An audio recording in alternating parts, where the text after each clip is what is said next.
Em continuidade, nós vamos estudar agora o artigo 12 da Lei de Licitações, que trata ainda de requisitos do projeto básico. Diz lá o artigo 12 da Lei de Licitações. Nos projetos básicos e nos projetos executivos de obras e serviços, serão considerados principalmente os seguintes requisitos. Portanto, são esses requisitos que nós vamos tratar agora. O primeiro requisito que nós temos que levar em conta no projeto básico é a questão da segurança, não é? E quando falamos em segurança, nós estamos falando segurança da obra, segurança do empreendimento e a segurança também daqueles que vão trabalhar, não é? A respeito de questões de infraestrutura, não é? Há pouco passava na TV uma reportagem das obras realizadas pelo empreendimento de um determinado governo, não é? E o que chamou muita atenção nesse documentário, nessa entrevista, foi que a caixa d'água da casa caiu em cima da cama da pessoa, né? A sorte que não era horário de estar dormindo, mas verifiquem que apenas a título de ilustração, não é? Nessa construção a caixa d'água caiu em cima da cama. Portanto, a questão da segurança do empreendimento é de fundamental importância, principalmente em razão de sermos órgãos públicos, não é? Outra questão ainda dentro desses requisitos é a funcionalidade e a adequação ao interesse público. Quando falamos em funcionalidade, nós temos que lembrar de tudo, não é? Da localização, por exemplo, dos interruptores, do acesso a uma determinada sala. Me lembro que em uma determinada unidade, não é? Educacional, esta questão não foi levada a sério. Tanto é que depois da obra construída, colocaram rampas metálicas, porque existia um desnível de aproximadamente 10 centímetros entre o piso do corredor e o nível da sala de aula, não é? Aí teve que fazer aquelas situações de conserto, não é? E ficou muito feio, porque em toda sala de aula tem uma rampa metálica amarela, não é? Para que a pessoa não tropece ao entrar na sala e principalmente para pessoas com restrição de locomoção.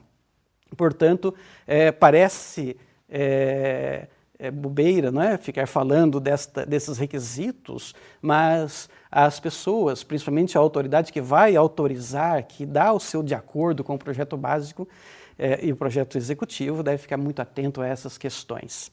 Outra questão importante também é a respeito da economia na execução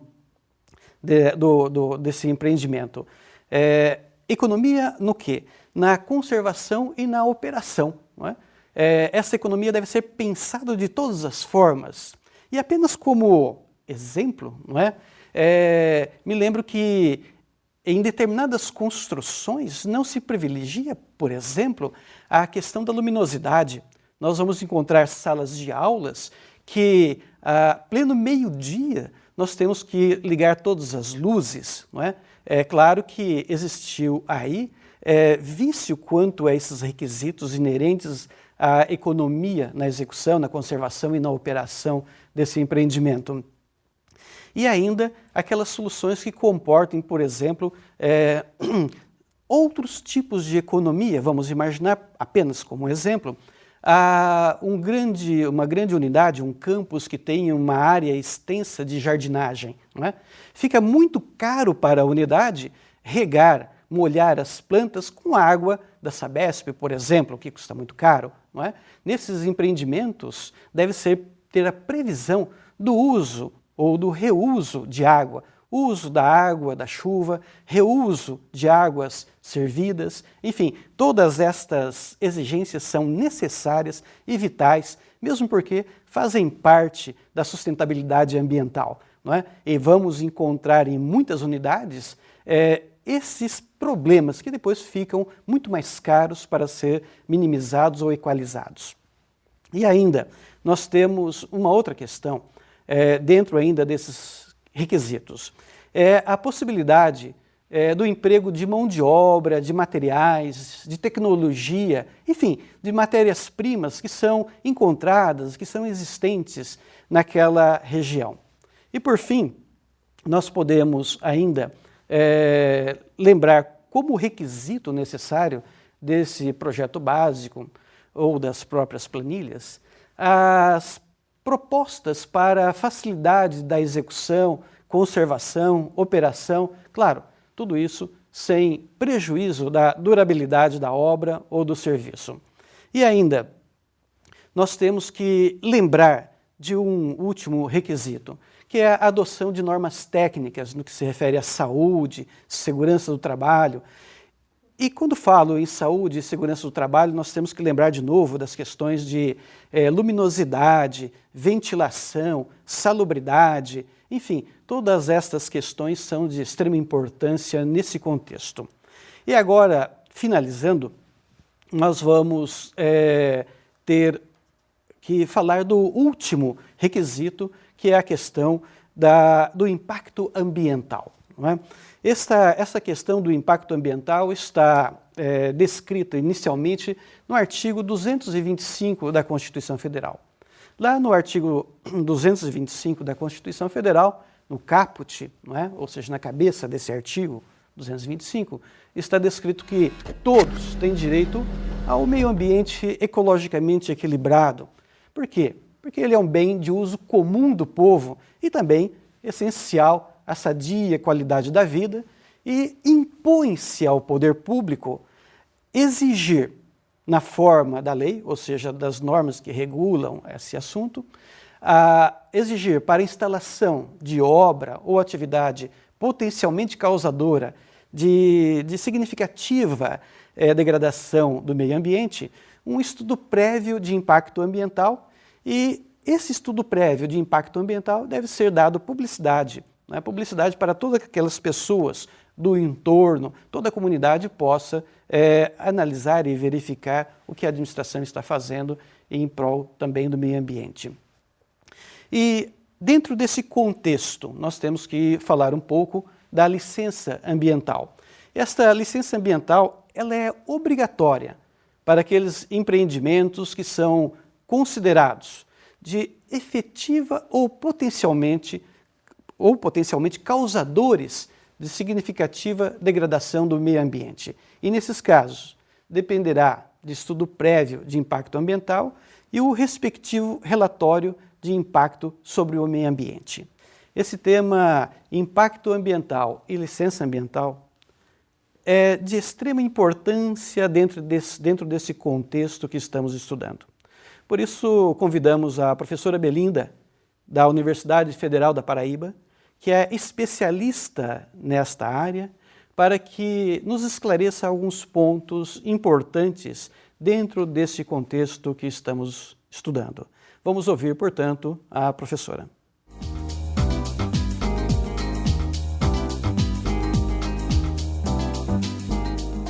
Olá, eu sou a professora Belinda Cunha, professora do Programa de Pós-Graduação em Ciências Jurídicas da Universidade Federal da Paraíba e também professora do Programa de Desenvolvimento e Meio Ambiente em Rede, o FPB, que é o PRODEMA.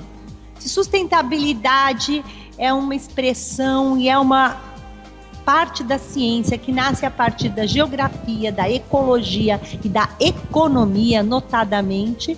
O direito passa a estender o seu olhar e procurar disciplinar de alguma maneira algo que viria através do direito ambiental brasileiro, portanto inspirado pela Constituição Federal e pela Política Nacional do Meio Ambiente. Então, a sustentabilidade não será verificada somente pela economia, em razão da geografia e da ecologia, e, portanto, com a preocupação de custos, notadamente de patrimônios, mas também a partir das políticas ambientais, estabelecidas por leis que procuram minimamente regrar tudo que se põe na relação jurídica em sociedade, a partir do ser humano, mas também em razão dos outros seres, das outras vidas que compõem esse meio ambiente. A sustentabilidade ambiental, então, nessa medida, no processo licitatório, ganha um espaço e uma relevância a partir do momento em que procura-se verificar os resultados desse processo licitatório, os impactos deste processo na sociedade, os impactos deste processo na economia e, portanto, para o direito. Isso significa dizer que, através da Política Nacional do Meio Ambiente, instituída pela Lei 6938 de 81, que traçou princípios basilares para que nós pudéssemos visualizar como se comportaria o meio ambiente, o regramento desse meio ambiente em todo o território nacional, e destacando aqui os princípios da participação, da informação, da precaução e da prevenção, com vistas à utilização dos recursos naturais renováveis que possa ser feita através do empreendimento econômico, mas que possa refletir para o meio ambiente exatamente o que ditou o artigo 225 da Constituição Federal, ou seja, a utilização desse recurso de forma a pensar-se nas gerações presentes e futuras, de forma a preservar a sadia qualidade de vida, com a utilização, portanto, consciente e limitada de um recurso que é escasso. Então, quando a administração pública passa a realizar a sua atividade de uma maneira geral e através das aquisições que faz de bens e serviços, a administração também cumpre o seu papel ao utilizar bens que, na verdade, sejam renováveis, reutilizáveis, e a instituir, através dessas aquisições, a conscientização ambiental. Aí temos a Lei da Educação Ambiental também para ditar parâmetros, ditar princípios que possam elucidar o que seja essa consciência ambiental, a consciência da cidadania ambiental. Portanto, utilização de bens e serviços de forma consciente. E aí nós já chegamos numa nova política que se comunica com a Política Nacional do Meio Ambiente. Passamos então pela Política da Educação Ambiental e agora podemos falar rapidamente da Política Nacional dos Resíduos Sólidos, porque o descarte desses materiais utilizados pela administração pública também é responsabilidade tanto da administração, quanto do servidor, quanto de todo aquele que estiver envolvido no processo de utilização desses bens. Através dessa Política Nacional dos Resíduos Sólidos, que entra em vigor no próximo ano, nós vamos verificar que todo o descarte, todos os lixos gerados, têm uma responsabilidade compartilhada de todos aqueles que estejam, portanto, de alguma maneira envolvidos.